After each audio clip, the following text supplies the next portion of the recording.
Bien. Vous êtes bien installés? Yes. Ça a l'air, en tout cas. Je me prépare avec une petite question. Vous avez un peu de mémoire? Nous en sommes sur le thème de l'évangélisation. Nous sommes à la prédication numéro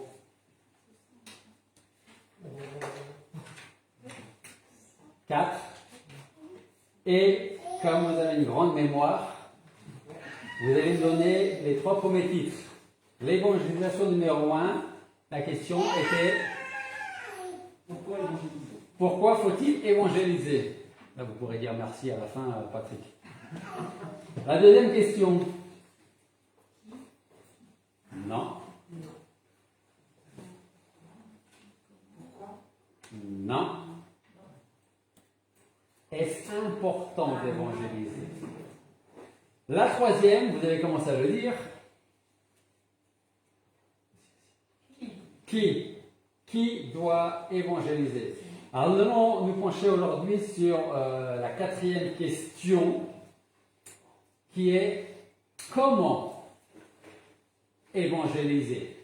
Et j'espère pour vous que les 3 premières ont été très intéressantes, celle d'aujourd'hui le sera et Dieu voulant la semaine prochaine aussi. Mais peut-être que celle-ci, si vous n'êtes pas à l'aise pour évangéliser, peut-être que celle-ci vous touchera plus ou vous parlera peut-être plus. Comment évangéliser, ne sachant pas trop quoi dire, comment le dire, à quelle occasion de le dire, comment est-ce qu'il va, comment elle va le prendre, l'interpréter, comment est-ce que la personne à qui je vais parler va me regarder ensuite, peut-être qu'elle va me prendre pour un extrémiste, peut-être qu'elle va me prendre pour un sectaire. Donc comment je pourrais évangéliser? J'ai ça à cœur, je veux le faire, mais je ne sais pas comment, je ne sais pas quoi dire.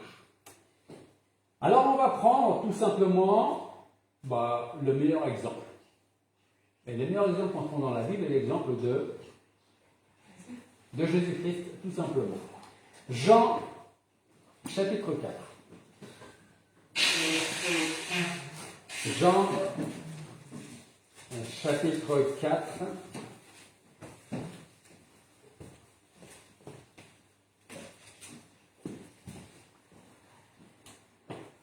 Jean chapitre 4 à partir du verset 1 et nous allons lire jusqu'au verset 39. Jean 4, 1 à 39. Le Seigneur ayant donc appris que les pharisiens avaient entendu dire qu'il faisait et baptisait plus de disciples que Jean, toutefois ce n'était pas Jésus lui-même qui baptisait, mais c'était ses disciples, il quitta la Judée et s'en retourna en Galilée. Or il fallait qu'il passât par la Samarie. Il arriva donc à une ville de Samarie nommée Sychar, près de la terre de Jacob, avait donné à Joseph son fils. Là était la fontaine de Jacob. Jésus, donc fatigué du chemin, s'assit sur la fontaine, c'était environ la 6e heure. Une femme samaritaine étant venue pour puiser de l'eau, Jésus lui dit « Donne-moi à boire », car ses disciples étaient allés à la ville pour acheter des vivres. La femme samaritaine lui répondit « Comment toi qui es juif me demandes-tu à boire, à moi qui suis une femme samaritaine?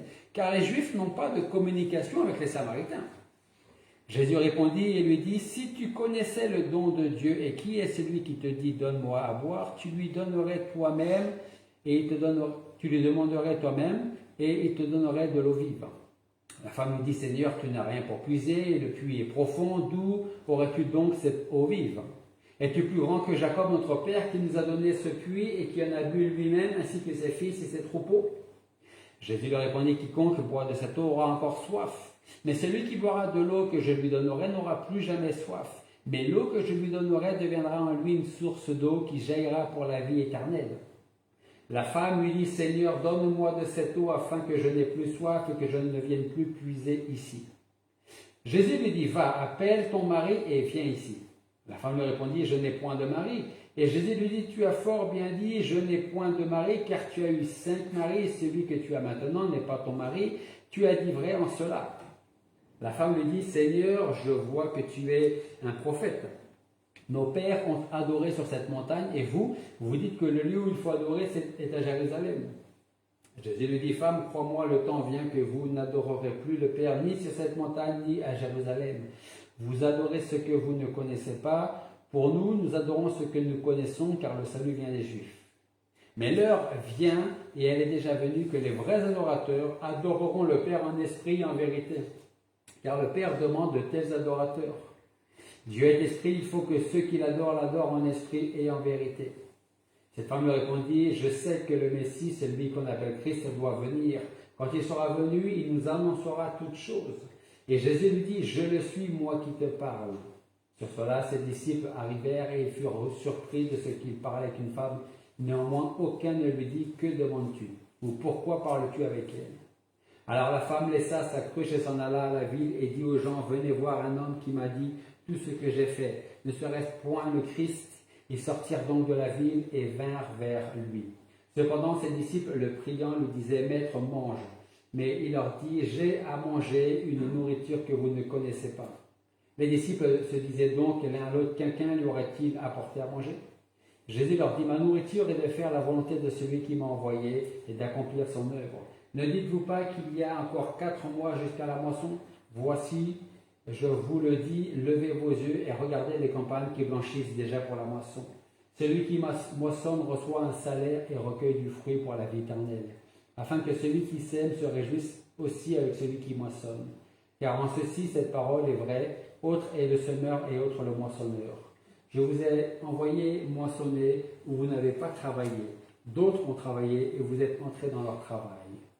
Or, plusieurs Samaritains de cette ville-là crurent en lui à cause de la parole de la femme qui avait rendu ce témoignage. Il a dit tout ce que j'ai fait. Prions. Père Céleste, nous voulons te remercier parce que ce matin encore, tu nous fais cette grâce de pouvoir étudier encore la parole, voir l'importance de l'évangélisation. Et ce matin, Seigneur, tu veux nous apprendre comment évangéliser, après avoir vu que c'était important, qui devait le faire et comment le faire. Alors nous voulons te demander, Seigneur, de parler dans nos cœurs aujourd'hui encore, d'ouvrir notre intelligence, nos yeux, nos oreilles, afin que nous puissions entendre ta voix et mettre en pratique ce que tu vas nous dire ce matin. Merci donc de bénir ta parole dans nos vies et reçois toute la gloire et sans ton nom que nous te prions. Amen. La question est donc, comment évangéliser? Alors, peut-être que vous allez vous aider de ce qu'on vient de dire ou de votre propre expérience en 2 ou 3 mots. Comment évangélisez-vous? Si vous le faites. Témoignage. Par le témoignage. Oui. D'accord. Il faut connaître la personne pour entrer en amitié avec Connaître la personne, entrer en amitié. On ne peut pas évangéliser quelqu'un qu'on ne connaît pas. Alors, ça c'est intéressant. Oui. On ne peut pas évangéliser quelqu'un qu'on ne connaît pas. Je garde ça dans mon coin hein, pour tout à l'heure. Ok? Comment d'autres? Comment d'autres? D'autres comment? Parfois en donnant un feuillet du calendrier. En donnant le petit feuillet, l'éphéméride ou le calendrier. D'accord, tout à fait. Peut-être un dernier exemple?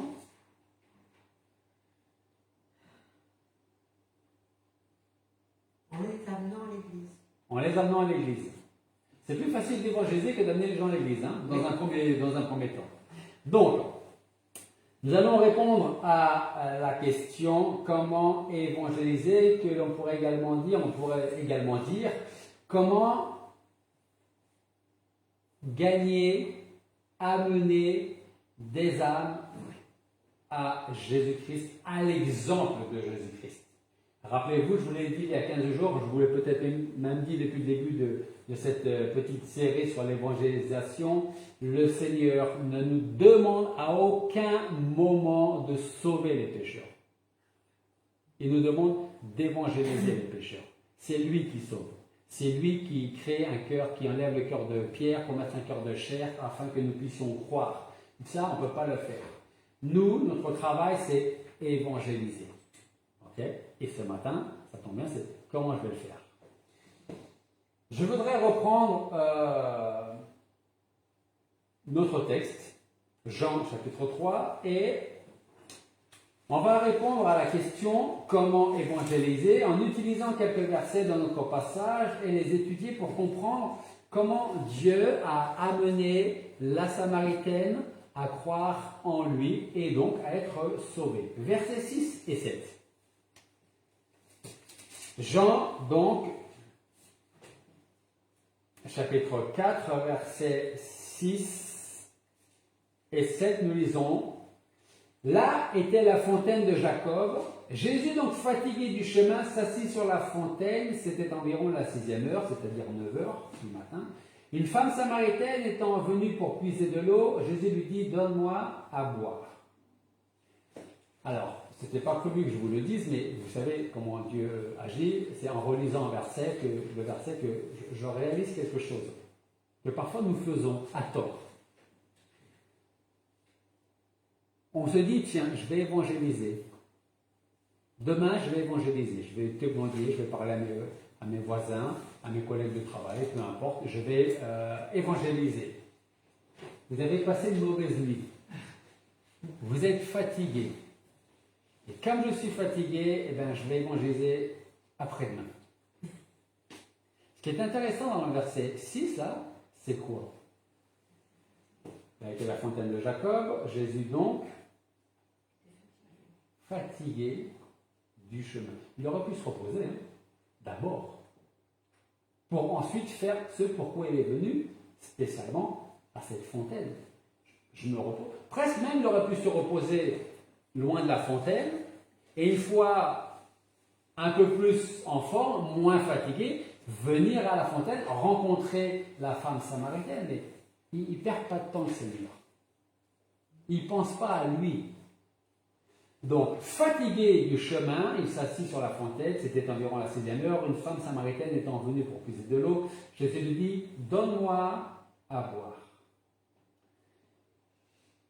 Vous le savez, le hasard n'existe pas. Comme disait Einstein, le hasard, c'est Dieu qui agit incognito. Le hasard n'existe pas, par contre, Dieu nous permettra très souvent de saisir plusieurs occasions pour annoncer l'évangile d'une manière ou d'une autre à une personne, à deux personnes, à un groupe de personnes. Ici, dans le verset 7, nous voyons Jésus qui est fatigué de son voyage, qui se repose près d'une fontaine, jusqu'au moment où une femme samaritaine arrive pour puiser de l'eau. Et à ce moment précis, le Seigneur va profiter du fait qu'il ait soif, qu'il soit fatigué, pour demander à la femme de lui donner à boire. Et vous allez voir, nous allons voir, que le Seigneur va l'aborder avec tact. Parce qu'il y a aussi la manière de faire. Okay?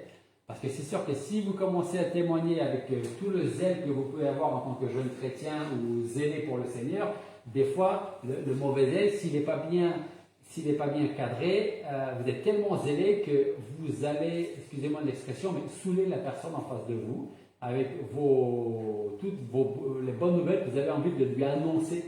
Parce que vous êtes tellement débordant de joie que vous annoncez tout comme ça d'un coup, et vous ne faites pas attention que l'autre en face, là-bas, il faut qu'il prenne petit à petit. Donc vous allez voir que le Seigneur aborde la femme avec tact pour l'amener là où il veut qu'elle arrive. Jésus veut faire prendre conscience à la Samaritaine qu'il est le Fils de Dieu et que seul lui peut donner l'eau vive.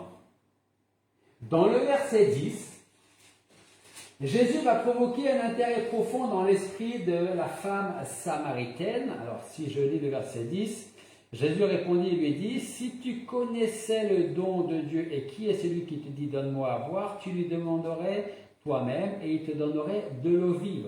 Donc là, il va commencer par provoquer un intérêt particulier dans l'esprit, dans la tête de la Samaritaine.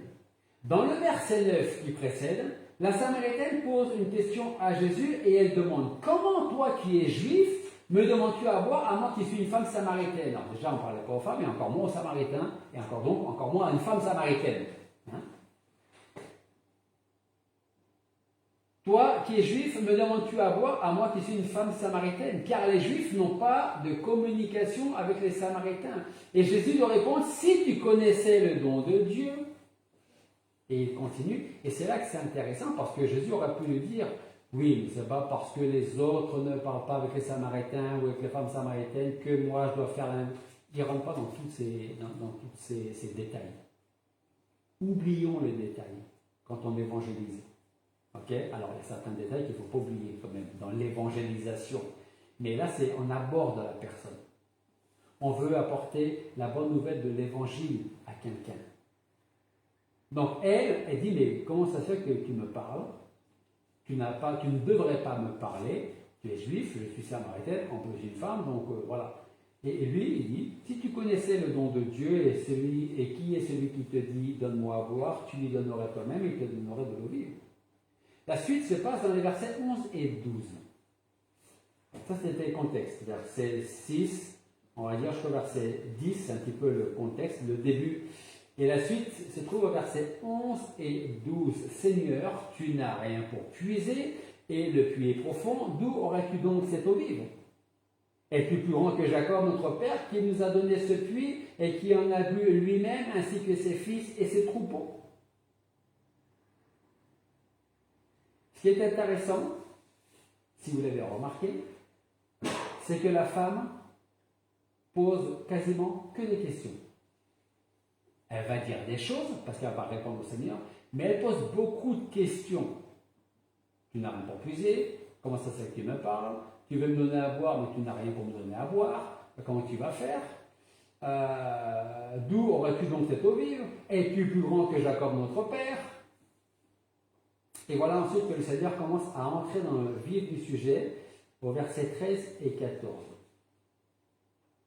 Quiconque boit de cette eau, celle que la femme est venue chercher, aura encore soif. Mais celui qui boira de l'eau que je lui donnerai n'aura plus jamais soif. L'eau que je lui donnerai deviendra en lui une source d'eau qui jaillira pour la vie éternelle. Il rentre dans le vif du sujet. Il est en train de dire à la femme, tu vas venir tous les jours de ta vie chercher de l'eau parce que tous les jours de ta vie tu auras soif. On parle de la soif physique.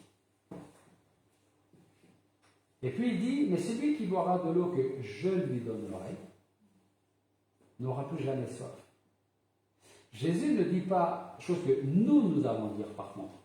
Jésus ne dit pas, si tu bois l'eau que le Messie peut te donner, tu n'auras plus jamais soif. Ça, c'est nous qui devons le dire. Dans le sens où on aura toujours soif parce qu'il fait chaud, parce qu'on mange trop salé, trop sucré, on a soif. On boit. Okay? Mais l'eau vive, c'est ce qui va combler ce qu'on ne trouvera jamais dans ce monde. Et quand on trouve quelque chose dans ce monde, à un moment donné, ça peut être une mode qui passe, et puis on va chercher une autre mode, on va attendre une autre période, une autre mode, et puis on va se tourner à nouveau vers quelque chose qui va nous combler encore pendant un certain temps.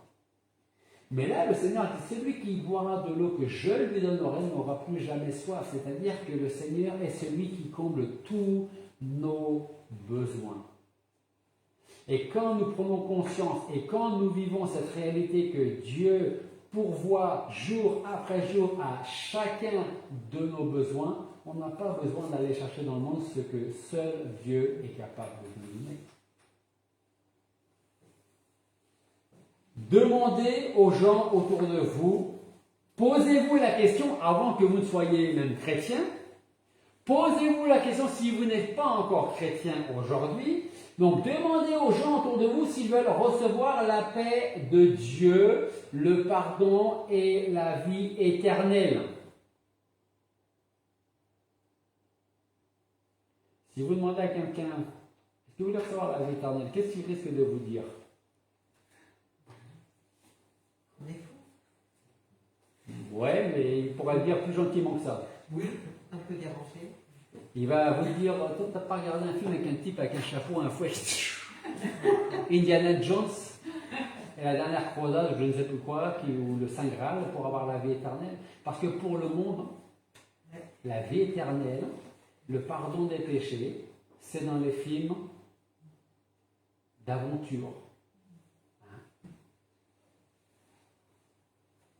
D'autres peut-être vous diront, si la vie éternelle en question dont tu me parles, je reprends, si la vie éternelle que tu me proposes, donc dans l'éternité, sera la même que celle que je vis aujourd'hui, ça ne m'intéresse pas. Et ça, je peux comprendre. Puis vous rencontrerez ceux qui aimeraient recevoir la vie éternelle si en plus ils se savent pardonner et aimer de Dieu. Et c'est l'effet d'ailleurs qui commence à se faire ressentir dans le cœur de la femme samaritaine. Après le grand intérêt que Jésus a fait naître dans le cœur, dans l'esprit de cette femme, voyez maintenant l'intense désir qu'il a créé dans le cœur de la femme au verset 15. On lit quoi dans le verset 15? Seigneur, donne-moi de cette eau afin que je n'ai plus soif et que je ne vienne plus puiser ici. Au début, le Seigneur lui dit, t'as soif, tu viens chercher à boire ici, tu peux ramener de l'eau à la maison, mais demain tu vas revenir. Et après-demain tu vas revenir. Et tous les jours tu vas revenir, parce que tous les jours tu auras besoin d'eau pour vivre.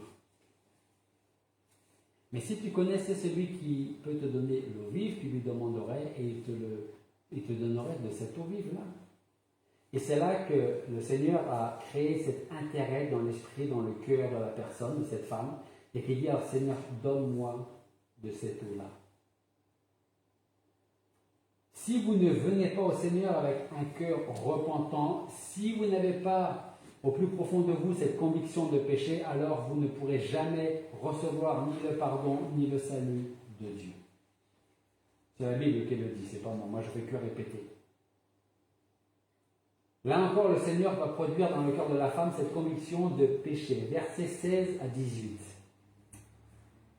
Va, appelle ton mari et viens ici. La femme répondit, je n'ai pas de mari. Et Jésus lui dit, tu as fort bien dit, je n'ai point de mari, car tu as eu 5 maris, celui que tu as maintenant n'est point ton mari. Donc tu vis dans le péché, et tu as dit vrai en cela. Et dans les versets 19 à 24, Jésus va rectifier une conception erronée. Il va expliquer qui est Dieu et comment il faut l'adorer. Et voilà la Samaritaine qui reprend la parole et qui dit au verset 25, « Je sais que le Messie, celui qu'on appelle Christ, doit venir quand il sera venu et il nous annoncera toutes choses. » Et voyez comment le Seigneur a amené jusqu'à ce moment précis de la discussion pour qu'il il puisse dire, « Le Messie, c'est moi, celui qui te parle. » Verset 26. La question sur le thème, là, c'est comment évangéliser.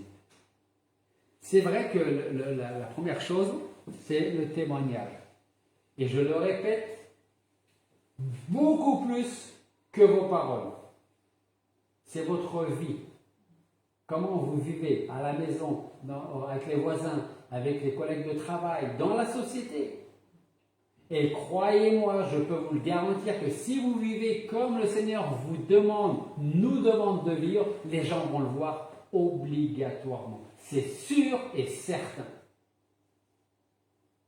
Et peut-être qu'ils vous poseront la question, mais c'est quoi ce truc que tu as que j'ai pas? Pourquoi tu es toujours heureux? Pourquoi tu ne t'inquiètes pas du lendemain? Pourquoi ça tombe bien, on y est? Pourquoi le Covid ne te fait pas plus peur que ça? Et parce que je connais celui qui me protège, qui me garde. Jésus lui dit à la femme samaritaine, si tu connaissais celui qui peut te donner de l'eau vive, tu lui demanderais. Moi, je connais celui qui me connaît, celui qui me garde, qui me protège. Ça ne veut pas dire que demain je ne vais pas tomber malade. Je peux tomber malade demain, mais j'ai celui qui me connaît, qui me garde et qui me protégera. Et même si je devais quitter ce monde demain à cause de la maladie, d'un cancer, du Covid ou de tout ce que vous voulez, je sais où je vais. Parce qu'il tient ma vie et ma destinée entre ses mains. Et c'est là qu'on commence à créer aussi un intérêt pour celui à qui on témoigne, à qui l'on parle. Et qui peut-être vous dira, mais tu l'as rencontré comment? À quelle occasion? Comment ça s'est passé? Est-ce que moi je peux également le faire? Est-ce que je peux également le connaître? Et oui, tu peux aussi le connaître. Regardez ce qui se passe au verset 39. Et ça, c'est très intéressant également. Verset 39. Or, plusieurs Samaritains de cette ville-là crurent en lui à cause de la parole de la femme qui avait rendu ce témoignage. Il m'a dit tout ce que j'ai fait. Vous voyez, je vous dis, non, vous allez me dire. Quelles ont été les étapes de notre passage de Jean 4, verset 1 à 39? Première étape, c'est quoi? Même sans lire les passages. Première étape. Jésus s'est assis, il était fatigué. Voilà. Jésus, entre parenthèses, il faut quand même le retenir pour nous personnellement, quand on dit je suis fatigué aujourd'hui, Jésus était fatigué. Ok? Mais il y va quand même. Donc, vas-y, alors, excuse-moi. Donc, Jésus. Il était fatigué. Il a été à ce puits et Ouais. il s'est assis parce qu'il était fatigué. Voilà. Jésus fatigué va s'asseoir près d'un puits. Ok? Après, qu'est-ce qui se passe? Est-ce qu'il est allé par hasard? Non, hein? Il passe par là. Voilà. Plus haut, on dit bien qu'il fallait qu'il passe par là. Exactement, exactement. C'est pour ça que je dis c'est pas par hasard, hein. Comme on a parlé tout à l'heure, le hasard n'existe pas. Donc c'est pas par hasard qu'il s'est dit je vais attendre voir si quelqu'un arrive. Hein. Ok? Voilà. Donc il est fatigué, il va s'asseoir près de ce puits où il était censé, et c'est le chemin qu'il devait prendre, aller. Qu'est-ce qui se passe ensuite? Il va au-delà des conventions et il parle à une femme. Il va au-delà des conventions, il parle à une femme et qui plus est samaritaine. Ok. Troisièmement, Il se rend vulnérable et il a soif. Donc il émet un besoin. il émet un besoin, tout à fait. Ensuite, Cette femme lui parle. cette femme lui parle. Elle pose plein de questions. Ok, on ne va pas revenir sur les questions, mais elle pose beaucoup de questions, en tout cas. Ok, donc ça veut dire qu'elle commence à discuter et le Seigneur va saisir chaque opportunité, qu'il connaît d'avance que c'est le Seigneur, pour dire je vais dire ça là et ça là et ça là. Parce qu'en même temps que je vous dis ça, c'est ce qu'il faut retenir pour nous quand on évangélise également. Ensuite, qu'est-ce qui se passe? Qu'est-ce qu'il va faire? Il va créer un besoin, un intérêt. D'abord un intérêt. Ok? Dans le cœur, dans l'esprit de cette femme samaritaine. Il crée un intérêt qui va devenir le besoin. Ben, j'aimerais bien recevoir cette eau-là. Donc, on ne connaît probablement pas toute la conversation, chaque mot qui a été prononcé, mais on connaît la situation. Le Seigneur lui a fait dire je vis dans le péché parce que, en fait, celui avec qui je vis n'est pas mon mari.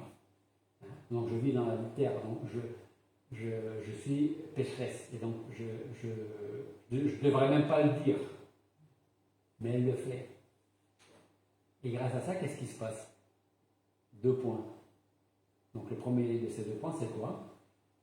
C'est le Seigneur, Elle est convaincue des péchés. elle est convaincue de péché. Le Seigneur, même si ce n'est pas explicitement écrit là, la sauve. Et dernier point, c'est quoi? Et c'est pas le moins important qu'on vient de lire. Elle va témoigner à son tour. Et qu'est-ce qui se passe? Les gens viennent où? Ils viennent nulle part, on ne sait pas s'ils viennent. Qu'est-ce qu'on lit? Les gens, ça les a interpellés, ça les a... Au verset 39. Ils crurent, Plusieurs Samaritains de cette ville-là crurent en lui oui, à cause de cette... à cause de la parole de la femme qui avait rendu ce témoignage. Il m'a dit tout ce que j'ai fait. Et la boucle est bouclée. Je vais aller dans ce puits parce que je dois sauver cette femme. Je vais lui parler. Je vais créer un intérêt qui va devenir un besoin, qui va devenir un besoin vital. Elle va reconnaître qu'elle vit dans le péché, qu'elle est condamnée, perdue, mais que lui peut la sauver, chose qu'il va faire. Elle va rentrer dans sa ville, avec une grande joie, la joie du nouveau converti, du nouveau chrétien. Et à son tour, elle va annoncer et dire tout ce qui s'est passé. Et par son témoignage, d'autres, quand nous les ont crurent en lui, c'est pas simplement oh ben, il est fort. Non, c'est crurent pour la vie éternelle. Comment gagner des âmes pour Christ? Approchons-nous avec tact de la personne, cherchons à provoquer un véritable intérêt pour Dieu, puis faisons naître un vrai désir. Cherchons à démontrer que ce sont nos péchés qui nous condamnent et qui nous tiennent éloignés de Dieu. Puis affirmons haut et fort que c'est seulement par le don de Jésus-Christ que nous pouvons être sauvés. Et si jamais quelqu'un à qui vous témoignez vous dit « mais comment est-ce que je peux être certain qu'il n'y a que lui qui peut me sauver ?» dites-lui c'est le seul qui est mort pour toi sur la croix. Dites-lui que il y a un verset dans la Bible qui nous dit, vous pouvez rajouter si vous connaissez la référence, Acte 4.12, il y a un verset dans la Bible qui nous dit « Il n'y a de salut en aucun autre, car sous le ciel, il n'y a pas un autre nom qui a été donné aux hommes par lequel nous devions être sauvés. » Acte 4.12. Jésus-Christ a été le seul et reste le seul à avoir donné sa vie alors que nous sommes les transgresseurs. C'était à nous de rétablir la relation, la communion avec Dieu, mais c'est Dieu qui le fait par Jésus-Christ. Parce que si c'est nous qui devions faire le premier pas, je peux vous garantir que moi le premier, je ne serais pas là avec vous. Et vous ne seriez pas là non plus. Si Dieu n'avait pas fait le premier pas. Si Dieu ne nous avait pas aimé le premier. D'ailleurs, est-ce que c'est parce que nous lisons la parole, nous aimons Dieu? Pourquoi? Parce qu'il nous a aimé lui le premier. S'il ne l'avait pas fait, vous seriez où? Moi, peut-être que je serais en région parisienne encore. Ma femme perdue dans la Seine-et-Marne. Avec sa mère. Sans lui, je suis perdue. Non, pas sans moi. Mais perdu au fin fond de la Seine-et-Marne. Et puis vous seriez où? Hein? Mais si nous sommes là, c'est parce que Dieu, à travers le Seigneur, à travers l'Évangile, l'évangélisation, à travers le Saint-Esprit, a créé un intérêt à un moment ou à un autre dans notre vie pour commencer à s'intéresser à ce que nous rejetions avant. Et peut-être que vous êtes passé par des moments compliqués, difficiles, que vous regrettez aujourd'hui, mais qui en même temps vous ont permis d'être là ce matin. Le hasard n'existe pas. On est fatigué, mais s'il y a une occasion qui se présente de témoigner, oublions notre fatigue et on va témoigner. Je ne suis pas certain que la conversation entre Jésus et la Samaritaine a duré pendant 1h30. Ça m'étonnerait, franchement. Hein. Je ne sais pas, hein.